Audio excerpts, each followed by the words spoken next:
It was a lousy night at work. Even though it was a leisurely evening, I didn't put out 100%. In fact, I was below my best. My first 3 cases died on the table. I wasn't very successful that evening. I'm a doctor. My name is Mark Trenothii. I'm a trauma surgeon. My job is to save lives. I don't do any of the fancy surgeries that all the expensive guys do. I don't do boob jobs, tummy tucks, and other fancy stuff. I do the hard work. I save lives. I rescue victims of gunshots, stabbings, automobile accidents, and other disasters. I take them in when the situation is not yet resolved. I'm not trying to do anything fancy. I'm just trying to save lives. That night, I lost 2 gunshot victims and 1 stabbing victim. I swear, 1 gunshot victim was dead before they even put him on my table, but they still counted his death in my stats. The stats weren't good this month. There was a gang war going on in our town, and we lost a lot of young men, as well as a few innocent bystanders. I had just finished working on a stabbing victim. He had lost a lot of blood, and I was only giving him a 20% chance of survival. I had changed into clean clothes, stab wounds are very messy, and was writing my surgery report when my pager rang. With a quick glance at it, I realized that another patient had arrived on my table. It was going to be a long night. I cleaned myself up and entered the cold, sterile atmosphere of the operating room. The operating room staff prepped my patient, and the gas passer, the anesthesiologist, put him under. The charge nurse read me the vitals and gave me a description of what they had found in the ICU. The team had already given orders to repair the damage. There were no bullet or stab wounds that needed to be addressed. Such injuries would be too simple. This was an automobile accident, and a very serious one at that. The anesthesiologist began reading out the vitals and noted that they were dropping rapidly. I didn't want to lose another person today, so I quickly set about saving a life. Somewhere inside him, there was bleeding. My job was to find that spot and stop it. I had already been working for about 15 minutes when another doctor appeared across the table from me. He asked, "Can I help?" "Sure. I could use 6 more pairs of hands," I replied. "This guy is bleeding, and I haven't found where it's coming from yet." Then I looked at him and realized he was an obstetrician and gynecologist. I must have thrown a funny look at him because he commented, "You don't seem to have looked under the curtain. Your patient is a woman, a pregnant woman. You have 2 lives to save." I looked at him and said, "Well, do your thing. She's losing blood somewhere in her lower abdomen. Try to find the source and stop it." I started working faster. She had a ruptured spleen and was rapidly losing blood. If I lost her, I would lose the baby too. I thought about how bad my stats would look. Then I discovered the blood vessel from which this massive blood loss was occurring.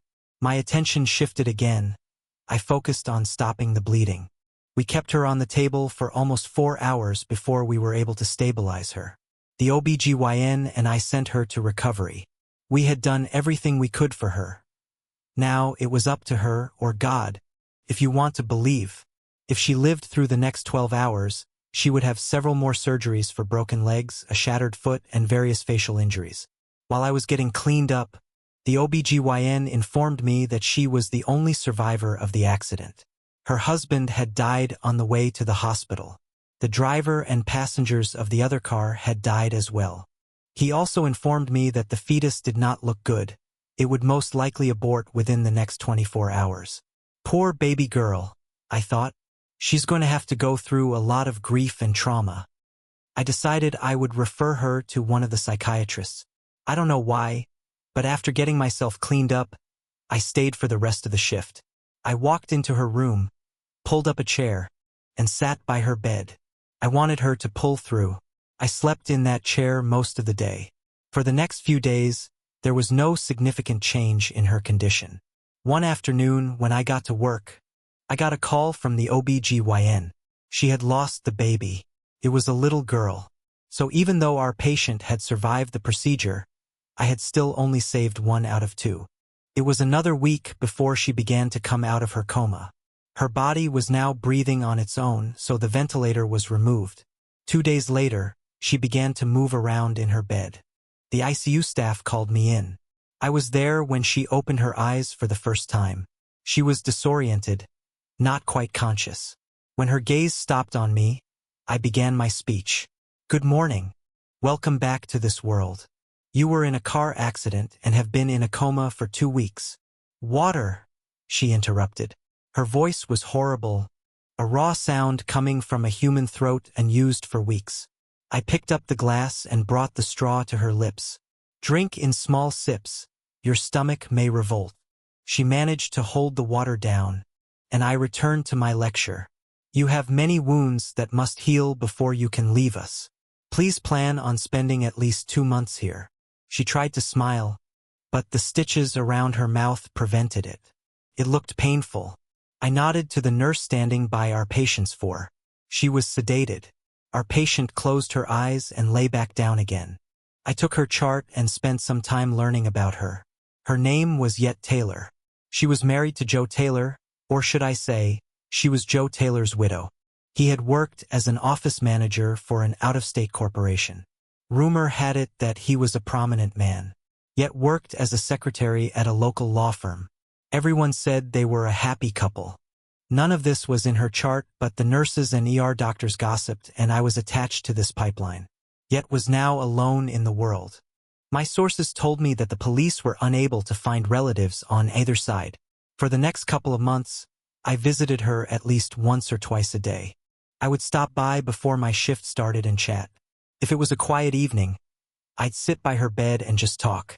We talked about our lives, our hopes, and our desires. Other nights, I would just sit and hold her hand while she cried, sometimes from loss, but more often from pain. The staff tried to help her manage her pain, but there were rules about the types and amounts of pain medication each patient could receive. The hospital didn't want to discharge a bunch of drug addicts, so a little pain was considered good for the soul, or, as they say, for building character. I referred her to one of our in-house psychologists. He helped her deal with the grief of losing her husband and child. But they couldn't help with the pain. The pain was real. I'm not sure exactly how things worked out, but the counselor and I decided that after she was discharged from the hospital, she should move into my spare bedroom. She had nowhere else to go, and it would give her a stable place to start her recovery. He had some doubts. I had been warned that she might become attached to me. I told my friend I could handle it. There was no one else to take care of her, so I volunteered. It was one of the happiest and simultaneously one of the saddest times of my life. On the day of her discharge, I offered to stop by and pick up some things from her old apartment number. I can never go in there again. There are too many memories there. I drove her back to my apartment. Over the next few days, we bought her a new closet with all the accessories. Hell, I could afford it. I was a doctor. I made arrangements with the church group for her things. They cleaned out the apartment and distributed everything to the needy. I got receipts for everything so she could deduct the donations from her taxes. It was another year before she had surgery. During that year, I fell in love with her. I couldn't help myself. She was beautiful, charming, and looked like she had lost her best friend. I took the place of her best friend. Later, I became her lover. It was a difficult year. She was in pain almost all the time from various recovery and reconstruction surgeries. There were nights when she woke up screaming from pain-induced dreams. I went from sitting next to her bed to climbing into bed with her, cuddling her while she cried, waiting for the pain medication to kick in.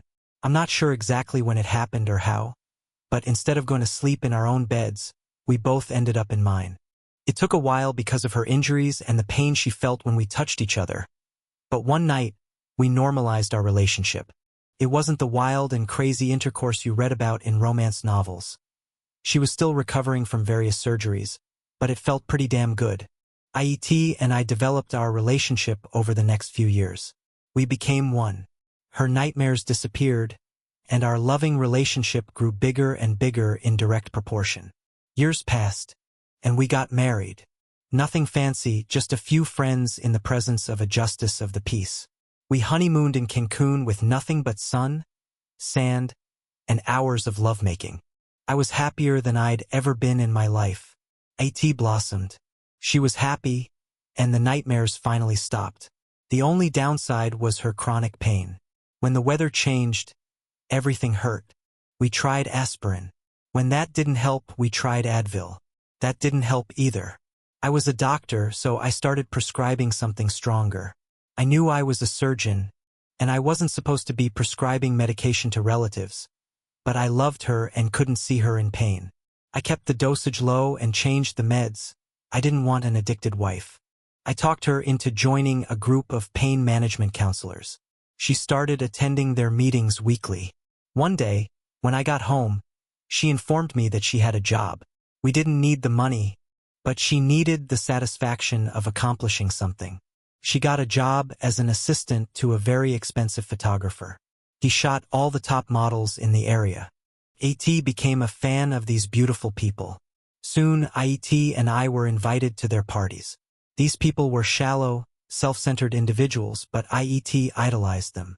I soon realized what liars they were, but I went there for IET. I talked to them, I socialized with them, but they were useless. AT didn't see their faults. I was saving lives.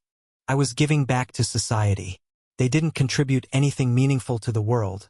They were just taking from it for their own satisfaction. Like I said, I didn't care about them, but because I loved IET with all my heart and wished her nothing but happiness, I tolerated her new friends. We had been married for about 10 years when I felt it was time for us to start a family. Heck, we were already in our 30s, and our biological clocks were ticking.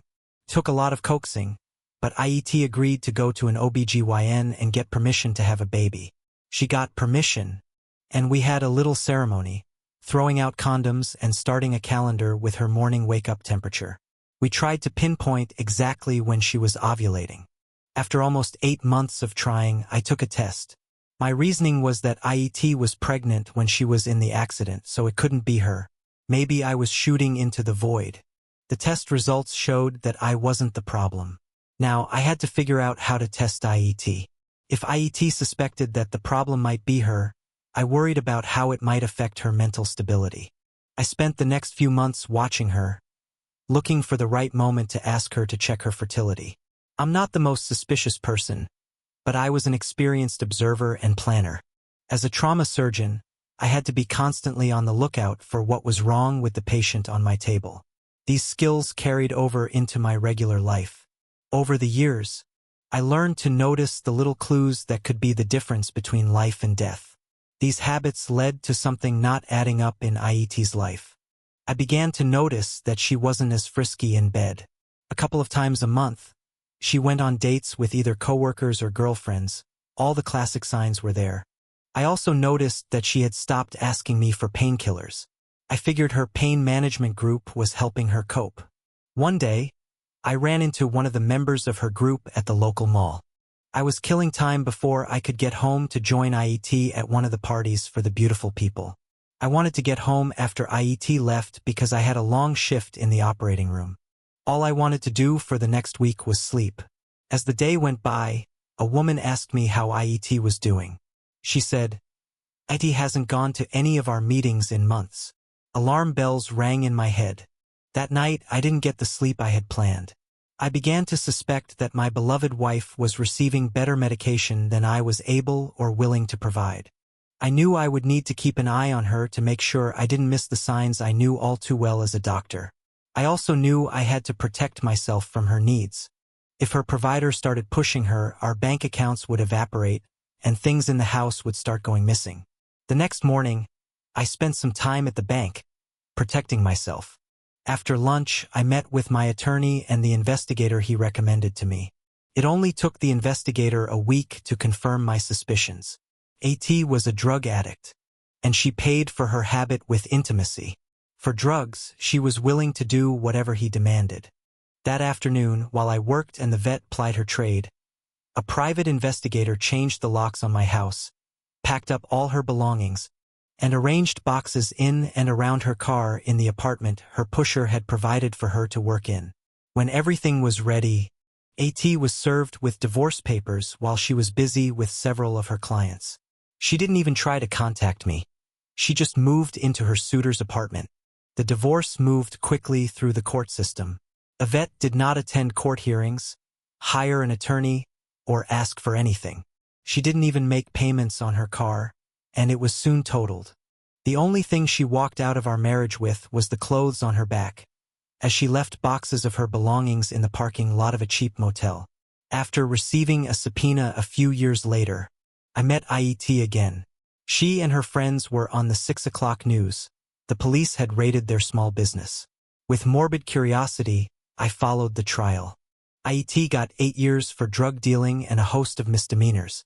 It was her first arrest, so the judge seemed to take it easy on her. The judge put a stain on her man. He had quite a history with the court system. It would be about 20 years before he would see the light of day. I was always polite to police officers when they came to the hospital to see victims or criminals. Some doctors made their lives as difficult as possible. On the other hand, I liked most police officers. They were just people who had a job to do, and I tried not to make it harder than it was. Because of my favorable attitude, the guys in blue kept me in the loop about my ex-wife and her punk ass. It took about 5 years before he pissed off some crazy cellmate and was stabbed to death. He died before he could be rescued. The guys told me about IET's different cellmates. They were girls of unconventional orientation, and they made sure IET learned their kinky style of lovemaking. From the way it was described to me, AT was immediately drawn into this lifestyle. Despite being locked up, she was transformed into a ladies' lady. After 6 years, IET was sent out on parole. I never saw her, but I was told she worked in a factory on the assembly line. She was living with another woman as a mistress. Apparently, she decided that this lifestyle suited her. As time passed, I met a woman doctor. She was a pediatrician and really loved children. It all started when we ran into each other in the operating room. I was attending to a child who had been riding a bicycle in front of a car. We hadn't socialized in a while, so I didn't speak to her at first. When the baby's condition stabilized, I looked at her and said, "Hi." I knew she had no surgical training, so my next question was, "Why are you standing in my operating room?" "He was a patient of mine," she replied. "We treated the cancer for 2 years. He's been in remission for the last year. It looks like he's going to pull through. None of his injuries were that serious." She looked at me through the mask. Both of her eyes were watering. I saw relief in them. I looked at the surgical nurse next to me. "I think the doctor across from us needs a wipe." My newfound colleague's name was Doris Stewart. The boy was her sister's only child. He had been through chemotherapy hell, and now he was going to be in the hospital for a little while longer. We had to make sure he recovered properly. His immune system was still weak after all the treatments, so he had to be monitored carefully. I checked on his condition every few days. Doris was by his side every time I stopped by. Soon, Doris and I went from coffee in the cafeteria to dinners at the best restaurants in town. Young Danny made great strides in his recovery. His cancer never showed up again. Doris and I made great strides in our relationship as well. The following year, Danny was in our wedding. I don't know what it had to do with pediatricians, but we had 2 children in 3 years. It seemed like every time we made love, she got pregnant again. After my 3rd child was born, I had my tubes cut. Doris and I were approaching 40. It must have been about 10 years later when my pager went off. I had cut back on my time in the operating room. I was in my 50s and wasn't as experienced anymore. So if my pager went off, it meant there was a problem in the emergency room. When I arrived at the hospital, I learned that there had been a multiple shooting at a gay bar. 15 people were in trouble, and the surgical floor would be full very soon. They would be very busy, and my help was needed. 12 hours passed, and I was working on my last case. It was a woman with several bullets in her chest. The bullets had gotten past the heart, but were still lodged near several major blood vessels. If I hadn't been very careful, I could have nicked one of those vessels, and she would have bled out before I could stop to put a band-aid on the artery. I opened her up and started trying to find the bullets, remove them, and repair whatever damage they had done. As I worked on her, I had a nagging suspicion that I knew her. It was only a suspicion because I couldn't see her face due to the curtains and hardware in her mouth and around her face. I was still working on her when one of the nurses remarked, "Look at the marks on this patient's hands." She must have been on drugs for a long time. I looked at the hand closest to me. It looked like she had been stitched up with a sewing machine. Then, I noticed the scars on her arms from past surgeries. I pulled back the drape and exposed her right breast. The word IET was tattooed on the upper slope of her chest. I realized that this was my ex-wife. I asked the charge nurse if the tox screen from the lab was ready. The nurse read me the numbers. My patient was so high on heroin that I realized she probably wouldn't survive recovery and withdrawal if she ever got up from my table. Without delay, I made a terrible decision. I cut one of her arteries with a scalpel. I said quietly, "Goodbye. I once loved you and still do. Maybe now all your pain will go away." The heart monitor near her head began to make pitiful sounds. Then her heart stopped.